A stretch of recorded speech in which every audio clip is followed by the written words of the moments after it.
આપણે નવો ટોપિક વસ્તી વૃદ્ધિ પોપ્યુલેશન ગ્રોથ છે એની વાત કરીએ. આ વસ્તીનું 5મું લક્ષણ છે. માર્ચ 2020ની અંદર 2 માર્કનો પ્રશ્ન પૂછવામાં આવેલો કે ભાઈ વસ્તી વૃદ્ધિ એટલે શું અને એને અસર કરતી જે ક્રિયાઓ જે છે એ ક્રિયાઓ જણાવો. આવો એક પ્રશ્ન આપણને અગાઉના વર્ષની અંદર પૂછવામાં આવેલો છે. સૌથી પહેલાં તો આપણે જોઈએ કે વસ્તી વૃદ્ધિ એટલે શું. એની વ્યાખ્યા છે વસ્તીના કદમાં થતા વધારાને વસ્તી વૃદ્ધિ કહે છે.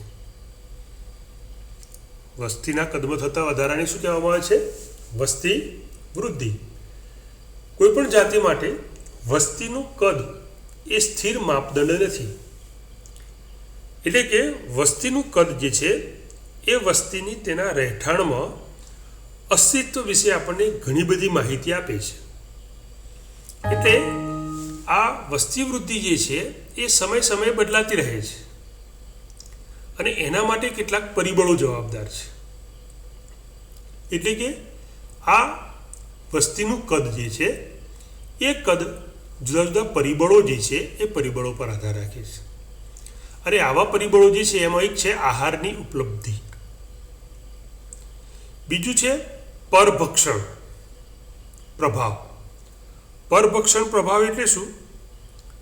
તો પરભક્ષણ પ્રભાવનો અર્થ છે અન્ય જાતિના જે પરભક્ષીઓ જે છે એ વસ્તીમાં કેટલા પ્રમાણમાં છે. ત્રીજું છે વિપરીત હવામાન. તો આ ખોરાકની પ્રાપ્તિ અથવા તો આહારની ઉપલબ્ધિ, પરભક્ષણ યાની કે પ્રિડેશન.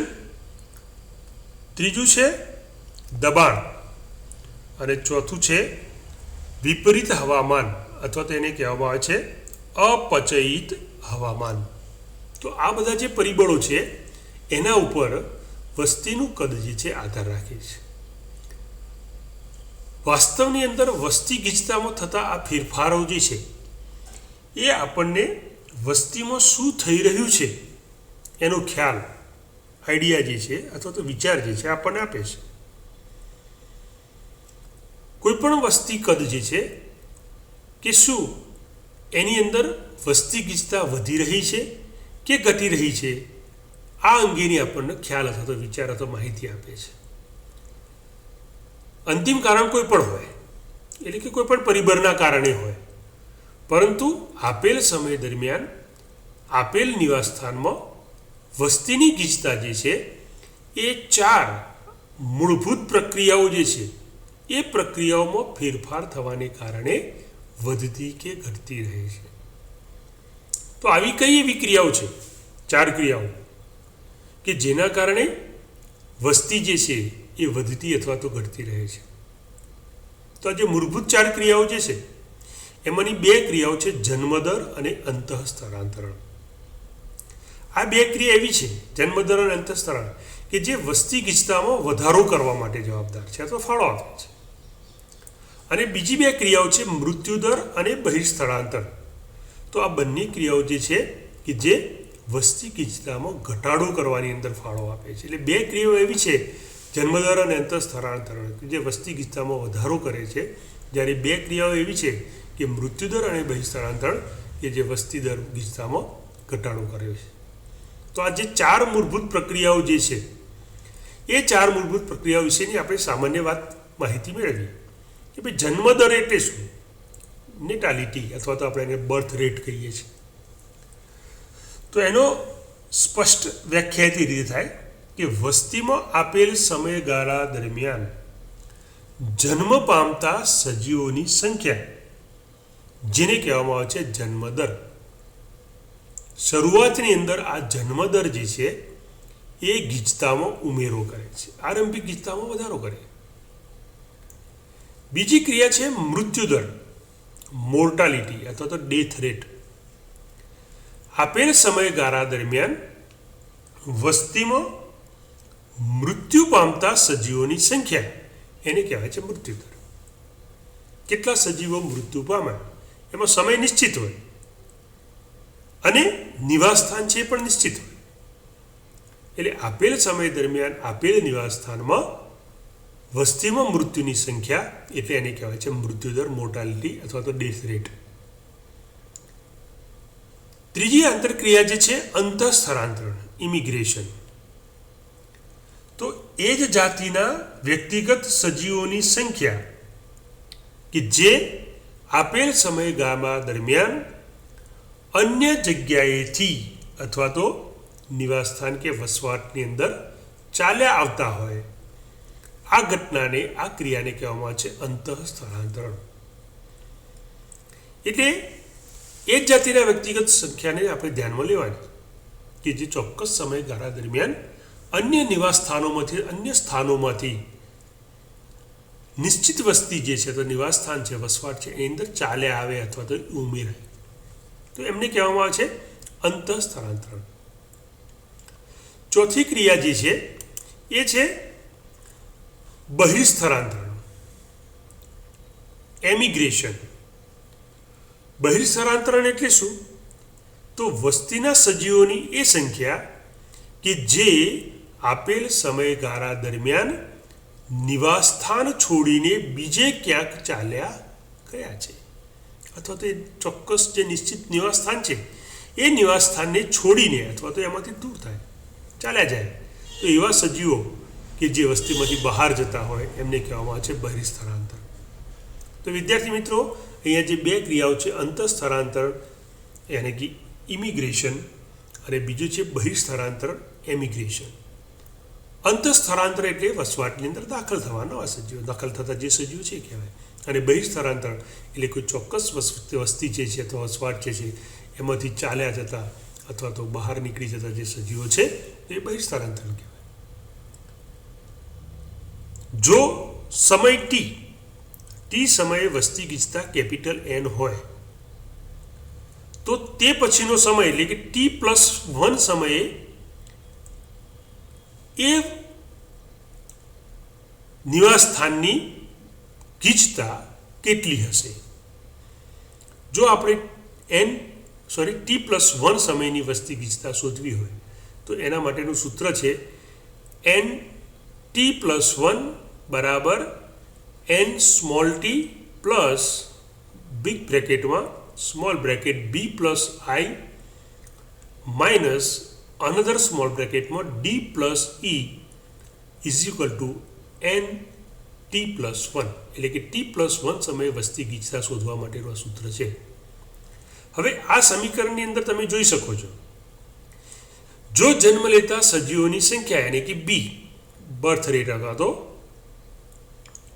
નેટાલિટી જેને આપણે કહીએ છીએ, પ્લસ i એટલે અંતઃસ્થળાંતરિત સજીવોની સંખ્યા, એટલે નવા જન્મ લેતા સજીવો વત્તા અંતઃસ્થળાંતરિત સજીવોની સંખ્યા, બંનેનો સરવાળો minus d plus e, d એટલે મૃત્યુ પામતા સજીવોની સંખ્યા અને એમિગ્રેશન એટલે કે બહિર્સ્થળાંતર પામતા સજીવોની સંખ્યાનો સરવાળો.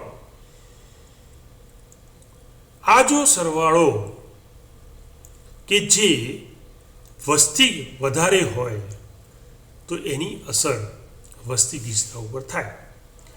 એટલે કે જન્મ લેતા સજીવોની સંખ્યા અને અંતઃસ્થળાંતરિત સજીવોની સંખ્યા મૃત્યુ પામતા સજીવોની સંખ્યા અને બહિર્સ્થળાંતર પામતા સજીવોની સંખ્યા કરતાં જો વધારે હોય, એટલે કે b પ્લસ i વધારે હોય, d પ્લસ e કરતાં b પ્લસ i વધારે હોય તો વસ્તી ગીચતામાં શું થશે? વધારો થશે, એટલે કે વસ્તી ગીચતા વધશે.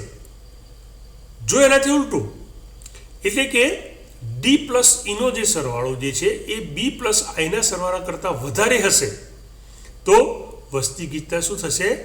ઘટી જશે, ઘટાડો થશે. એટલે જન્મ અને અંતઃસ્થળાંતરિત સજીવનો સરવાળો વધારે હોય, કોનાથી વધારે? તો મૃત્યુ પામતા અને બહિર્સ્થળાંતરિત સજીવો કરતાં વધારે હોય તો વસ્તી ગીચતા વધશે. અને જો d પ્લસ ઈનો સરવાળો એ b પ્લસ આઈ કરતાં વધારે હશે તો વસ્તી ગીચતા શું થશે? ઘટી જશે. સામાન્ય પરિસ્થિતિમાં જન્મ અને મૃત્યુ આ બે ક્રિયાઓ એવી છે કે જે વસ્તી ગીચતાને અસર કરતું સૌથી મહત્વપૂર્ણ પરિબળો છે. જ્યારે બીજા બે પરિબળો જે છે મૃત્યુ અને બહિર્સ્થળાંતર એ ફક્ત વિશિષ્ટ પરિસ્થિતિમાં જ મહત્વપૂર્ણ છે. મહત્વની જો પરિબળો કોઈ હોય અથવા તો ક્રિયાઓ હોય તો એ છે જન્મ અને મૃત્યુ. જન્મ અને મૃત્યુ. અને બે પરિબળો જે છે અંતઃસ્થળાંતર અને બહિઃસ્થળાંતર એ ફક્ત વિશિષ્ટ પરિસ્થિતિઓમાં જ મહત્વપૂર્ણ છે, આવી ધારણા કરવામાં આવે છે. ઉદાહરણ તરીકે આપણે લઈએ, જો નિવાસસ્થાનની વસ્તી વસાહતો હમણાં નવી જ બની હોય, એટલે કે નવી બનેલી વસ્તી વસાહતો હોય, તો એની અંદર આપણે જો વસ્તી ગીચતાનો અભ્યાસ કરીએ તો આપણને ખ્યાલ આવે કે આમાં આ વસાહતની અંદર અથવા તો વસ્તીમાં વસ્તી વૃદ્ધિમાં જન્મદર કરતાં અંતઃસ્થળાંતર સજીવોનો ફાળો સૌથી વધારે નોંધપાત્ર હોય છે. એટલે કે જો તાજી નવી જ બનેલી વસાહતો હોય તો એ વસાહતોમાં વસ્તી વૃદ્ધિ થાય તો એ વસ્તી વૃદ્ધિ માટે કોણ જવાબદાર છે? જન્મદર નહીં, પણ અંતઃસ્થળાંતરિત સજીવો. બહારથી અન્ય નિવાસ સ્થાનોમાંથી સજીવો આ નવી વસાહતોમાં આવીને વસે અને એના કારણે નવી વસાહતો બને છે. એનું કારણ છે અંતઃસ્થળિત સજીવોનો ફાળો, કે જેના કારણે વસ્તી વૃદ્ધિ જે છે વધે છે, નહીં કે જન્મદર. કોઈ પણ નવી વસાહત હોય, વસવાટ હોય, તો એની અંદર જન્મદર અસર કરતું નથી, પણ અંતઃસ્થળાંતરિત સજીવો જે છે અથવા તો અંતઃસ્થળાંતરિતની જે ક્રિયા જે છે એ અસર કરે છે. તો વિદ્યાર્થી મિત્રો, આ જે વસ્તી વૃદ્ધિ માટે જવાબદાર જે 4 ક્રિયાઓ છે એ 4 ક્રિયાઓને આપણે અહીંયા આગળ ચાર્ટની અંદર જોઈ શકીએ છીએ. તમે જોઈ શકો છો કે વચ્ચે આપણને ચોરસમાં વસ્તી ગીચતા બતાવી છે n. હવે એમાં 4 ક્રિયાઓ આપણને આજુબાજુએ બતાવી છે.